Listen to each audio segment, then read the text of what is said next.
What does NASA have to do with hurricanes? I thought you'd never ask. Without NASA, or the National Aeronautics and Space Administration, we wouldn't be able to see Earth from space. NASA's bird's-eye view of our planet has revolutionized observations of the Earth's atmosphere, continents, and oceans. A few years back, NASA launched geostationary satellites that monitor the weather above the Earth. Geostationary means that the satellite orbits the Earth at about the same speed the Earth rotates. The satellite collects weather data as it hovers over the same point on the Earth. The data is then sent back to Earth for our use. Thanks to NASA, today there is a worldwide network of satellites above our Earth, collecting weather data over the whole world and transferring these data back to us on the ground. But NASA is always looking towards the future, towards developing new and better technologies for observing and predicting severe weather, like hurricanes and tornadoes. We're here at the NASA Langley Research Center in Hampton, Virginia, to meet a scientist who's developing a gift for future meteorologists. NASA Langley Research Center is developing a new technology which will allow meteorologists to better predict how strong a hurricane will be and where it will come ashore. Scientists like me are working with professors and students at the University of Wisconsin and at the Utah State University on the geostationary imaging Fourier transform spectrometer. Now, because acronyms are easier to say, we call it the GIFS. GIFS is actually an instrument that will be flown aboard a geostationary satellite about 22,000 miles above the Earth. We believe our new technology will be a gift to mankind in that it will enable people to avoid the loss of their property and even possibly their lives by warning them of approaching hazardous weather such as tornadoes and hurricanes. Okay, but how will GIFS improve weather predictions? Well, GIFS will provide meteorologists with a complete picture of our Earth's atmosphere. Currently, upper air observations like temperature, water vapor, and wind are obtained by launching weather balloons. Every day, twice a day, these balloons rise through the atmosphere and collect weather data over land areas. However, the balloons are spaced very far apart and give us only spotty data.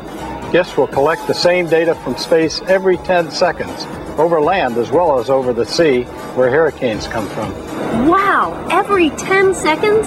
Dr. Smith, how will it do that? Using new infrared digital camera technology, GIFS will have several thousand times more sensors than current satellites to measure atmospheric temperature, water vapor, and wind. Let's take water vapor, for instance. Water vapor is actually water in its gaseous state, so it's invisible to the human eye. When water vapor molecules become liquid water or ice crystals, a cloud forms. Current satellites measure water in the form of clouds, but they do not measure very well the water vapor that causes the clouds to form. Being able to sense the water vapor before clouds form will allow us to predict how, when, and where storms will form and where they will go. That's great. Sounds like GIFS will provide meteorologists with information on hurricanes even before they form. This can only help save more lives because the more forecasters know, the quicker they can warn people on the coast. But you keep saying that GIFS will sense water vapor. What do you mean by sense? Oh, good question. GIFS measures elements of the atmosphere like temperature and water vapor without touching them. It's called remote sensing, and our eyes do it every day. Your eyes can sense or measure how a person is feeling without touching them. All you need to do is look at them, and you'll be able to tell how they are feeling. Oh, okay. I understand how people sense things, but GIFS is an instrument. How does it sense water vapor? By using an infrared camera. Let me show you. This picture of a man in glasses was taken with an infrared camera, seeing through the air and sensing only hard, solid objects like the wall, his face, and his glasses. Here we see the brightness of the man's face and the darkness of his glasses. This means his face is giving off heat and is relatively warm, whereas his glasses and the wall are not giving off as much heat and are therefore relatively cold. This picture is a good example of what current satellites can see from space. The second picture was taken with an infrared camera, seeing air molecules as well as hard, solid objects. Here we can see his breath exhaled from his mouth. This is because the infrared camera senses that his breath, which contains water vapor, is warm relative to the cold wall behind it. The second picture is a good example of how GIFS technology will improve weather detection. Hey, you said the water vapor in his breath is warm, so I guess that means it gives off heat. Yes, both water vapor and clouds give off or radiate heat.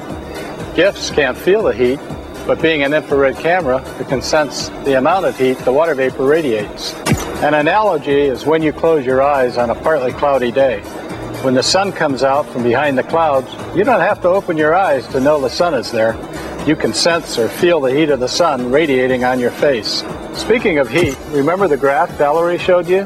Heat, but specifically temperature, is an important variable when describing what is going on in a hurricane. GIFS will measure the heat from water vapor even before clouds form.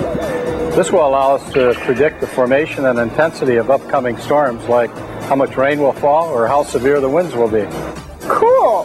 Hurricanes are known for their winds. Will GIFS sense winds, too? Absolutely. Dr. Lyons told us earlier that the steering winds determine where a hurricane is going. There are very few clouds away from the storm where the steering winds are. GIFS measures the movement of the water vapor at all altitudes. These motions are the steering winds which determine the speed and the direction of the hurricane.